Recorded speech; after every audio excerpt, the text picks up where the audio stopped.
السلام عليكم. المغرب ما عمرو صدر ازماته الخارج. تبع معايا غنضربوا راه كبيره باش نوصل لهاد النقطه هذه. شوف، انا كان كيبقى فيا الحال على الكره، كان كيبقى فيا الحال ملي تسرقنا المره الاولى والثانيه والثالثه والرابعه والخامسه والعاشره. ملي كان داكشي على عينتي من عدي. ملي كان كيجي لاربيط كيحيد لك بيلانتي وكيعطي الفرقه الاخرى بيلانتي ويخرج لك واحد بحمراء. كنعقل كانت عندي 19 عام وتفرج في النهائي ما بين الرجاء والترجي التونسي، ومسؤول تونسي قال لهم كان ديك الساعه المغرب مرشح باش ينظم كاس العالم، اسهل على المغرب ان ينظم كاس العالم على انه يربح النهائي من وسط ملعب المنزه وتربح هذاك النهائي. وكانوا من المرات القليله اللي قدرنا اننا نجيبوا حقنا صحه من فم السبع. من بعد وقع المشكل مع الترجي نيت ضد فريق الوداد البيضاوي، وراك شو العقوبات اللي نزلوا على الوداد وشو بينا والكاس بقات في تونس. تسرقنا في 1986 ملي تماركا النبيت من طرف لاعب مصري في نصف النهائي ما كانش خاصو يشارك في هذيك المباراه. تسرقنا في 1988 في المغرب، تسرقنا في كاس العالم ديال 2018. شوف، الكره تستعمل في افريقيا لتنويم الشعوب، وهذه المساله معروفه جدا، ولذلك تدخل الكثير من الحسابات السياسيه وسط داكشي. خاص الشعب يفرح، هذا الشعب قرب يدير مشكله في البلاد خاصو يفرح، هادو خاصهم يطلعوا، هادو خاصهم يبقاو. داكشي داير فيه الفلوس، دايره فيه المراهنات، كاين بزاف ديال الحوايج. اذا السرقه كانت دائما موصوفه وبالدليل ومع سبق الاصرار والترصد. المشكل اللي كان في هذه الكاس الافريقيه ما كانش غير سرقه كرويه، كانت باغا تسرق بلاد كامله. هذوك المجهودات اللي كان دار المغرب كاملين واللي كانوا غيبينوا واحد الصوره جديده للعالم من خلال تنظيم هذه المنافسه. بنادم من الاول كان كيحفر لك باش ما تنظمش، وبنادم من الاول بدا كيمشي مرحله بمرحله اللي كيظهر المغرب كعدو اول لافريقيا. مني كان التنظيم ديال التظاهره قبل قال لك ملاعب ديال الذكاء الاصطناعي، قال لك الدوله الجزائريه جاهزه، علاش ما عطاوهاش تنظيم ديال كاس افريقيا؟ سحب لهم ديك الشيء في التيرانات، نوض شي تيران انت وسط الصحراء راه غادي تنظم، نساو بانهم راه خدمات وفنادق والكثير من التحضيرات وبنيه تحتيه و انتم راه كتشوفوا ردود الفعل اصاحبي. شكون كنتي كتسنى من العقوبات ديال الكاف بين يرجع لك حقك؟ حقك ما غاديش يرجع لك بهذه الطريقه. حقك انت غتردو براسك بمشاريع هيكليه، بالاستثمار في كره القدم، بالاستثمار في الصحه والتعليم، بالقفزه النوعيه اللي تكلم عليها صاحب الجلاله، بهذا المشروع الجديد اللي كاين ديال ميناء الناظور، بمشاريع واحده اخرين اللي كيتخدموا عليهم. حنا ما عمرنا صدرنا الازمات ديالنا للخارج، حنا ما عمرنا كنا عيانين لدرجه انه قلبنا على عدو خارجي باش الناس بداو يقولوا وعباد الله ما كيحملوناش، وراه كيحفروا لينا. داكشي اللي كيدير النظام الجزائري واللي كيديروا الكثير من الانظمه، كل واحد كياخذ واحد العدو افتراضي سواء بصح ولا ماشي بصح وكيكب عليه كلشي. الناس اللي تكلموا على ضوء في الاعلام خاصو يكون قوي، والاعلام خاصو حتى هو الفلوس، والاعلام خاصو يكون تاثير. ودائما ما كنقول بانه حنا عندنا مد شرقي ديال التاثير ومد غربي، ولكن الا كنت انا غنطور الاعلام لاجل المناكفه ما كاينلاش.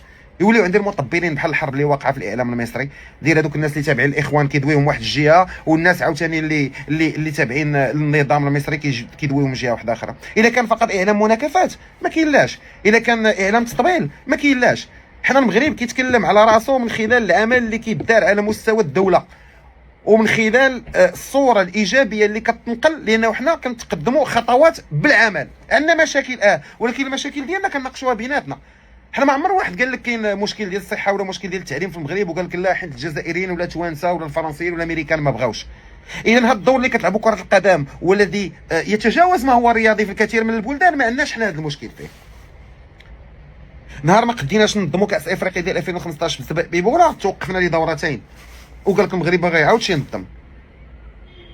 ولكن نهار نظلموا حنا وسط بلادنا ويكونوا اعمال شغب ويقدر يوقع ما لا يحمد عقباه. حكيمين اللي خدا 2 ديال الماتشات، واحد موقف التنفيذ، والصيبالي اللي خدا 3 ديال الماتشات، والمدرب ديال السنغال اللي خدم بالعقليه ديال التورنوا د رمضان قال لك 5 ديال الماتشات، واللعابه جوج. والغرامه ما كتسواش 10% من القيمه ديال المنحه الماليه ديال الكاس. شوفوا، يا غادي نكونوا بعقلنا وغادي نمشيو للقدام، غادي نبردوها قاصحه شي شويه تخسر الفينال، يا غادي نبقاو متبعين حنا ناس مساليين وباغيين يجرونا للحفره ديالهم ونبداو نتناقشوا في حوايج اللي هما هابطه. لاحظوا انا ما بقيتش كاع كنجاوب الاعلام الجزائري. واش نجاوب واحد احمق؟ واش نجاوب واحد ما كيتكلم بحتى شي منطق؟ واش نجاوب واحد اصلا هو مخلص باش يدوي خايب على المغرب؟ واش نجاوب انا واحد اللي مساري قبو؟ واش نجاوب واحد اللي ما عنده حتى شي امل في بلاده؟ ونتحدى اي جزائري يعطيني استراتيجيه واضحه للتطور في البلاد وهي غير معتمده على الموارد الطبيعيه اللي بزاف من الفلوس اللي تابعه ليها كتنهب. راه كون يخليو غير 10% ديال الفلوس اللي كيدخلوا الكره هذيك البلاد عم الله فينا هي. ولكن لا، خاصنا نبرزطوا المغرب، خاصنا حتى شي دوله ما تقلع في المنطقه، خاصنا نبقاو حنا هما البعبوع القوه الاقليميه. ولكن الا كانت شي بلاد كتخدم بصح وغادا طالعه، لا غادي نحاربوها، ما يبقاش فيكم الحال. اش كنتو كتسناو؟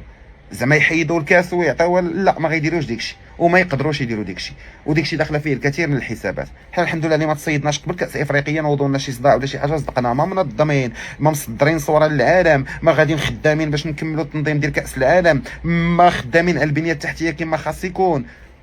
بزاف ديال المشاكل كيتحلوا، بزاف ديال الخبيرات زوينين كيجيونا. الا كانت هذه القضيه غتبين لنا غير حقيقه بعض الاشخاص، هذا شيء رائع. وحنا ما مسانينش نبقاو نتناقروا مع عباد الله، خاصنا نخدموا، خاصنا نركزوا على راسنا. حنا ما كنصدروش الازمه، وحنا ما كنقلبوش على عدو وهمي باش نبانوا حنا حليب والبقيه قهوه. خلي داكشي الناس اللي ما عندهم حتى شي حاجه وما عندهم حتى شي استراتيجيه واضحه وعندهم الشعوب ديالهم مقهوره القهره ديال بصح، خاصكم تدوروا وتسافروا وتشوفوا. وهادو مواضيع باقي غندوي عليهم.